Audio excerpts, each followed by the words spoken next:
Today I want to talk a little bit about inflammation. When I first started this way of eating and I got all hooked in with the YouTube influencers, the doctors, the people that have been eating this way, keto, carnivore, ketovore, for longer than I have, and I was looking to them for their wisdom and their advice, one word kept coming up again and again, and that word was inflammation. And when I first heard it, well, first of all, I heard it all the time, but in my mind I was thinking, but no one's defining it. What is inflammation? And I had to search because everybody just was talking about inflammation like everybody else just knew what inflammation was. So I didn't know what it was. And so I wanted to make this video today because maybe you don't know what it is either, or you're not clear on the idea. So one reason that I probably didn't know what it was is that inflammation is a very general term, for one thing, and it also has two meanings. So one kind of inflammation is a good kind of inflammation, actually, and that is acute inflammation. When keto carnivore people are talking about inflammation, this is not the inflammation we're speaking about. So acute inflammation happens when you get an injury to the body. You know, you cut your finger, right? Or you sprain an ankle, or you break a bone. That's going to be the swelling you get, that initial redness you get, and that is the first step for healing that injury. So that kind of inflammation in the body is good. You need that inflammation for healing to occur. So we're going to put that right to the side, because the kind of inflammation that really is influencing our diet and our eating decisions is not acute inflammation. It's actually chronic inflammation. Chronic inflammation is a completely inappropriate kind of inflammation, and it kind of sneaks up on you. So it's not something that happens usually right away, especially if you're eating the standard American diet. It's something that sort of happens over the years. So when you're young, you probably don't even notice that it's happening. But over the decades, 10, 20, 30 years, this chronic inflammation starts affecting different parts of your body.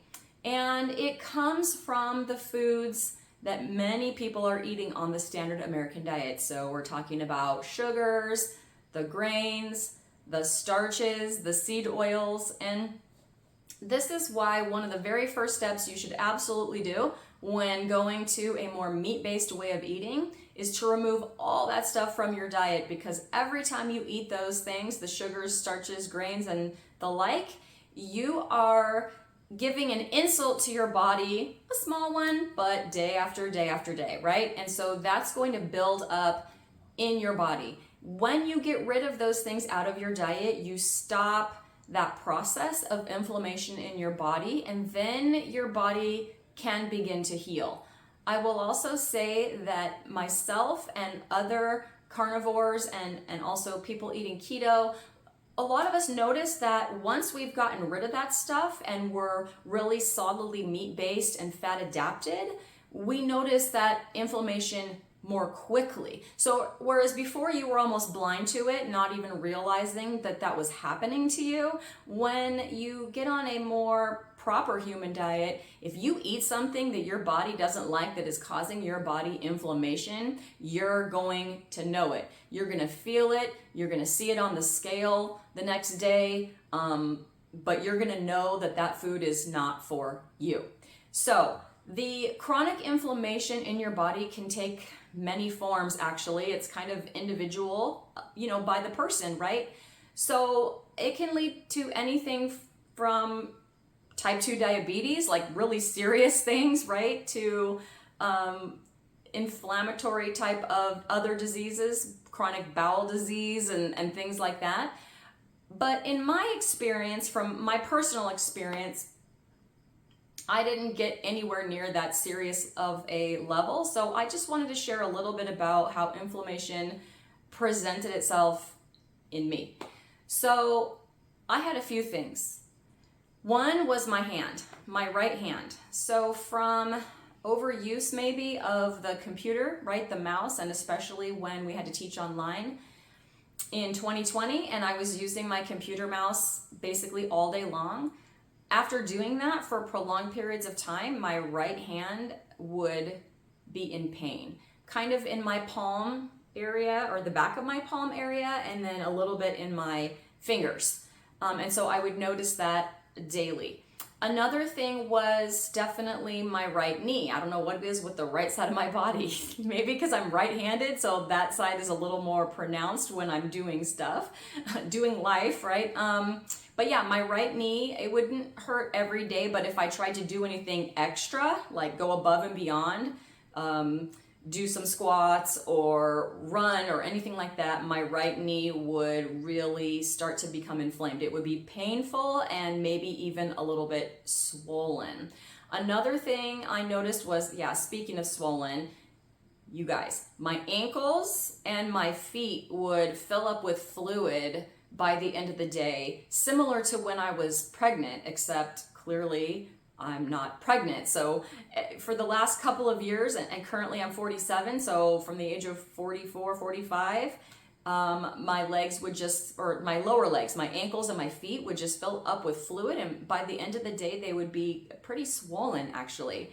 And then the last thing was my acne. So in my 40s, I started getting some acne here in my chin area, and they were cystic. So they were very painful. They were large. They would stay there for weeks and then leave a dark spot on my skin for a month or two afterwards. And then just about that time, one dark spot would go away. Here would come another one. And it was, embarrassing. It's not something you can really cover up with makeup or anything like that. It's just out there for the world to see. So that was my experience, or how inflammation affected my body. It was my hand, my knee, my ankles and feet, and my acne. And I've now been on carnivore for about 100 days, and I will say that I have those symptoms. My acne is 100% clear. I mean, that's not to say that I'll never get another breakout like that, but I haven't in the last 100 days. My knee is probably about 85 to 90% better. I would not be out there sprinting every morning if my knee was doing what it was doing. My hand, I've been on the computer a lot since starting my channel here on YouTube, and my hand is not complaining at all. And my ankles and feet, not swollen at all. So in my experience on the carnivore diet, the proper human diet, my inflammation is basically gone. All right, we're gonna go ahead and meet some wellness, one less inflamed body part at a time.